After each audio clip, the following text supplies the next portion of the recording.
ಅವ್ರು ಯಾಕೆ ತೆಗೆದ್ಬಿಟ್ಟು ಇವ್ರಿಗೆ ಹೇಳಿದೆ, ಅದು ಅವರೇ ಬಂದು ಕೇಳಲಿ. ಅವ್ರು ಇವಾಗ ಎಷ್ಟು ವರ್ಷ ಆಗಿದೆ? ಈಗ ಅದನ್ನೇ ಹೇಳ್ತಾ ಇರೋದು. ಅವ್ರು ನನ್ನ ನೋಡೇ ಇಲ್ಲ ಅಂತ ಹೇಳ್ತಿದಾರಲ್ವ, ಅವ್ರಿಗೆ 40 ವರ್ಷ ವಯಸ್ಸಾಗಿದ್ಯಾ ಇನ್ನೂ ಇಲ್ವೋ ನನಗೆ ಗೊತ್ತಿಲ್ಲ. ಮೇ ಬಿ ಆಗೋಗಿದೆ ಅಂತ ಅನಿಸ್ತಾ ಇದೆ. ಅವಾಗ ಬರೋ ಅರಳು ಮರಳು ಇವೆಲ್ಲೋ ಇವಾಗಲೇ ಬಂದಿರ್ಬೇಕೇನೋ ಅವ್ರಿಗೆ, ನನಗೆ ಗೊತ್ತಿಲ್ಲ ಸರ್. ಇವಾಗ ನಾನು ಯಾರಿಗೆ ಎಲೆಕ್ಷನ್ಗೂ ನಾನು ಯಾರಿಗೂ ಫಂಡ್ ಮಾಡಿಲ್ಲ ಸರ್. ಸುಮ್ಮನೆ ಅದನ್ನ ಇಟ್ಕೊಂಡು ಎಳಿಯೋದು ಬೇಡ. ಅಂದಾನಿ ಅವ್ರು ಹೇಳ್ತಿದ್ದಾರೆ ಅಂದರೆ ನೀವು ಅವ್ರನ್ನೇ ಕೇಳಿ, ಏನಿದೆ ಅದು ಪ್ರೂಫ್ ಅವ್ರು ಹೇಳಿ. ಬಿಸ್ನೆಸ್ ಎಲ್ಲ ಅದೆಲ್ಲ ಏನಿಲ್ಲ. ನಮ್ಮ ಅವರ ಮಧ್ಯೆ ವ್ಯಾವಹಾರಿಕ ಸಂಬಂಧ ಒಂದ್ಸರಿ ಆಗಿದೆ, ಬಟ್ ಅವರು ಅದನ್ನು ಮರ್ತಿದ್ದಾರೆ. ನಾನು ಯಾರು ಅಂತಲೂ ಮೇ ಬಿ ಅವ್ರು ಮರ್ತೋಗಿರ್ಬೋದು. ಯಾಕಂದರೆ ಅವ್ರ ಜೊತೆಗೆ ಇರ್ತಾರಲ್ಲ, ಏನು ಹೇಳ್ತಾರೆ ಅವರ ಏನು ಸಹಚರರು ಅವ್ರುಗಳೆಲ್ಲರೂ ಇರ್ತಾರಲ್ವಾ, ಅವ್ರನ್ನ ಒಳ್ಳೆಯವ್ರನ್ನ ಇಟ್ಕೊಳಕ್ಕೆ ಹೇಳಿ. ಅವ್ರಿಗೆ ಕ್ರಿಮಿನಲ್ಗಳು 420ಗಳನ್ನ ಜೊತೆಗೆ ಇಟ್ಕೊಂಡ್ರೆ ಅವ್ರು ಇದೇ ರಾಂಗ್ ಇನ್ಫಾರ್ಮೇಷನ್ನೇ ಕೊಡೋದು ಎಲ್ಲರಿಗೂ. ಅವ್ರು ರಾಂಗ್ ಇನ್ಫಾರ್ಮೇಷನ್ ಕೊಟ್ಟಿದ್ದಾರೆ, ಇವರು ಅದ್ರ ತಕ್ಕಂಗೆ ಮಾತಾಡಿದ್ದಾರೆ ಅಷ್ಟೇ. ಅನ್ನೋದಂತ ಅಲ್ಲ, ಸಣ್ಣ ಪುಟ್ಟ ವ್ಯಾವಹಾರಿಕ ಸಂಬಂಧ ನಮ್ಮ ಅವರ ಮಧ್ಯೆ ನಡೆದಿದೆ. ಅದು ಅವರು ಮರ್ತೋಗಿರ್ಬೋದೇನೋ.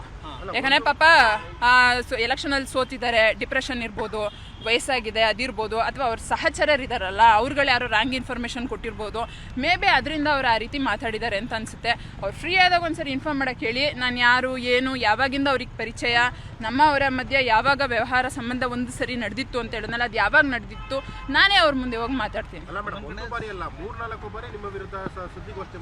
ಅವ್ರು ಯಾಕೆ ಆ ಥರ ಮಾತಾಡ್ತಿದ್ದಾರೆ ಅಂತ ನನಗೆ ಗೊತ್ತಿಲ್ಲ ಸರ್. ಅವ್ರಿಗೇನು ನನ್ನ ಮೇಲೆ ಏನಿದೆ ಅಂತ ನನಗೂ ಗೊತ್ತಿಲ್ಲ. ಕೊಡಲಿ ಸರ್, ನನಗೇನೆ ನಾನು ಏನು ಬಂದ್ರೂ ಎದುರ್ಸಕ್ಕೆ ನಾನು ರೆಡಿ ಇದ್ದೀನಿ. CIDಗಾರು ಕೊಡಲಿ, ಇಡಿಗಾದರೂ ಕೊಡಲಿ, ಪರೀಕ್ಷೆನಾದರೂ ಮಾಡಲಿ. ನಾನು ಹೇಳ್ತಿದ್ದೀನಿ, ನಾನು ಯಾರಿಗೂ ಫಂಡಿಂಗ್ ಮಾಡಿಲ್ಲ. ಅವ್ರು ಯಾಕೆ ಹೇಳ್ತಿದ್ದಾರೆ ನನಗದು ಗೊತ್ತಿಲ್ಲ. ಅಲ್ಲ, ಅದು ಅವರೇ ಕೇಳಿ, ಅದ್ರ ಬಗ್ಗೆ ಅವರೇ ಬಂದು ಕೇಳಿ ಬಿಡಿ. ಈಗ ಅವರು ನಾನು ಯಾರು ಅಂತಲೇ ಗೊತ್ತಿಲ್ಲ ಅಂತ ಹೇಳಿದ್ದಾರೆ. ನಾನೇನು ತೆಂಗು ಮಾರು ದುಡ್ಡು ತಂದು ಕೊಟ್ಟನೋ, ಅಡಿಕೆ ಮಾರು ದುಡ್ಡು ತಂದು ಕೊಟ್ಟನೋ, ಏನೋ ಸಮಥಿಂಗ್, ಏನೋ ಕಬ್ಬು ಮಾರು ದುಡ್ಡು ತಂದು ಕೊಟ್ಟನೋ ಅಂತ ಏನೇನೋ ಕೇಳಿದ್ದಾರೆ. ಅದು ಏನು ಮಾರು ಅವ್ರು ದುಡ್ಡು ಕೊಟ್ಟಿದ್ದಾರೋ ಅಥವಾ ನಾನು ದುಡ್ಡು ಕೊಟ್ಟಿದ್ದೀನೋ ಹೇಳ್ತೀನಿ. ಅವ್ರಿಗಿರೋ ಸಂಬಂಧನ ಬಿಟ್ಟು ಬೇರೆಯವ್ರಿಗೆಲ್ರಿಗೂ ಯಾಕೆ ಪಾಪ ಸಂಬಂಧ ಕಟ್ಟಕ್ಕೆ ಹೋಗ್ತಿದ್ದಾರೆ? ಇಲ್ಲ ಸರ್, ಒನ್ ಟೈಮ್ ಏನೋ ಒಂದು ಸಣ್ಣ ಪುಟ್ಟ ವ್ಯವಹಾರಗಳು ನಡೆದಿದೆ ಬಿಟ್ಟರೆ ಅವ್ರಿಗೆ ನಾನು ಗೊತ್ತೇ ಇಲ್ಲ ಅಂತ ಹೇಳಿದಾರಲ್ಲ. ಹೊಸದಾಗಿ ಪಾಪ ಈಗ ಬೇರೆಯವರ ಜೊತೆ ಸಂಬಂಧಗಳು ಬೆಳೆಸ್ತಾ ಇದ್ದಾರೆ, ವ್ಯಾವಹಾರಿಕವಾಗಿ ಸಂಬಂಧಗಳು ಹೇಳ್ತಿದ್ದಾರಲ್ಲ. ಈಗ ನರೇಂದ್ರ ಸ್ವಾಮಿಯವ್ರ ಜೊತೆ ಫಂಕ್ಷನ್ಗೆ ಬಂದು ಹೋಗಿರುವಾಗ ಅಷ್ಟೇ ಇದೆ ಬಿಟ್ಟರೆ, ಹಂಗಂದ್ರೆ ನಾನು ಹೋಗ್ಬಿಟ್ಟು ನರೇಂದ್ರ ಮೋದಿ ಅವ್ರ ಜೊತೆ ಫೋಟೋ ತೆಗೆಸ್ಕೊತೀನಿ ಅಂದ ತಕ್ಷಣ ನನಗೂ ಅವ್ರಿಗೂ ವ್ಯಾವಹಾರಿಕ ಸಂಬಂಧ ಇದೆ ಅಂತಲ್ಲ. ನಾವು ಯಾರ ಜೊತೆ ಫೋಟೋ ತೆಗೆಸ್ಕೊತೀವಿ ಅವ್ರಿಗೆಲ್ಲ ವ್ಯಾವಹಾರಿಕ ಸಂಬಂಧ ಇದೆಯಾ?